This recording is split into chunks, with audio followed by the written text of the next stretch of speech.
जिन्होंने जनता का पैसा लूटकर भ्रष्टाचार की देन चढ़ाया, राजद को चिंता हो रही है पैसों की। हकीकत है कि कम से कम राजद को तो भ्रष्टाचार, पैसे के दुरुपयोग पे कम से कम नहीं बोलना चाहिए। यार, आम आदमी पार्टी जो दावा करती है कि सरकार हर जगह बनाएंगे, उसके विधायक को एक्सटॉर्शन के मामले में पुलिस ने गिरफ्तार किया गया है। तो अरविंद केजरीवाल क्यों खामोश है? तो बोल रहे हैं भाजपा करवा रही है, एनडीए करवा रही है। देखिए, आम आदमी पार्टी की सरकार जिसका नेतृत्व जो व्यक्ति कर रहे हैं, अरविंद केजरीवाल जी, इन्होंने अपनी कही हर एक बात से मुकरने का काम किया।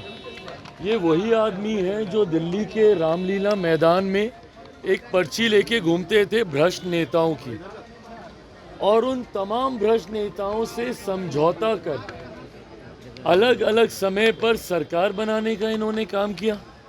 जो कहते थे कि हम बंगला नहीं लेंगे, गाड़ी नहीं लेंगे, सिक्योरिटी नहीं लेंगे, वो तमाम कार्य इन्होंने करने का काम किया। इनके बंगले का जिक्र जो सुर्खियां बटोरा है, उससे भी हर कोई वाकिफ है। इनकी सिक्योरिटी, इनकी गाड़ी, और आज जिस भ्रष्टाचार के खिलाफ दिल्ली में इन्होंने सरकार बनाने का काम किया, उसी भ्रष्टाचार में इनके पार्टी के बड़े से बड़े नेता न सिर्फ लिप्त, बल्कि उनको जेल जाना भी पड़ा। और तो और स्वयं ये मुख्यमंत्री रहते हुए ये जेल गए।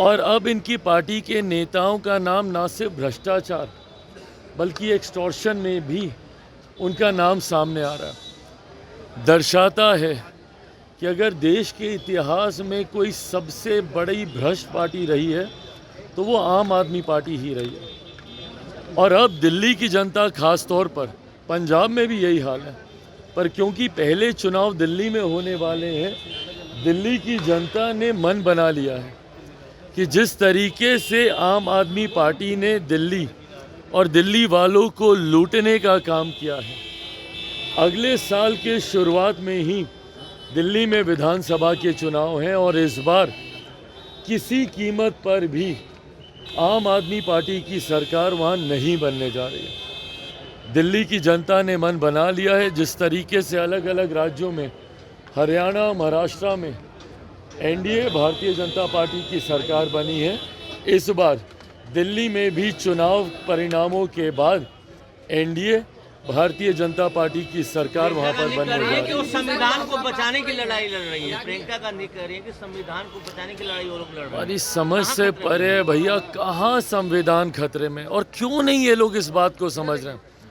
ये लोग जनता किन मुद्दों पर चर्चा करना चाह रही है, विपक्ष को अभी तक यही समझ में नहीं आया। संविधान आरक्षण, संविधान आरक्षण। 2024 लोकसभा का चुनाव आपने लड़ लिया, आज लगभग 6 महीने होने को आए हैं लोकसभा चुनाव परिणामों के बाद, और इन 6 महीनों में अलग अलग राज्यों ने आपको बता दिया भैया कि ना संविधान मुद्दा है ना आरक्षण मुद्दा है। हरियाणा का चुनाव लड़ा था ना, क्या हो गया, क्या हो गया महाराष्ट्र में। अलग अलग राज्यों में जहाँ जहाँ पर चुनाव हुए हैं, जनता ने एक तरफा लैंडस्लाइड बहुमत से सरकारें बनाई हैं एनडीए भाजपा की, और वहाँ की जनता ने आपको बखूबी ये बात बता दी है कि ना आरक्षण मुद्दा है ना संविधान मुद्दा है। और ख़ास तौर पर जब कांग्रेस जैसे दल संविधान आरक्षण की बात करते हैं, संविधान कभी खतरे में था तो वो सन 75 में था, जब सही मायनों में आपने संविधान की हत्या की थी देश में इमरजेंसी आपातकाल लगाकर।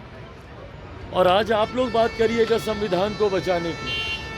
ये सारी बातें जनता अपने आप को इसके साथ जोड़ती ही नहीं है।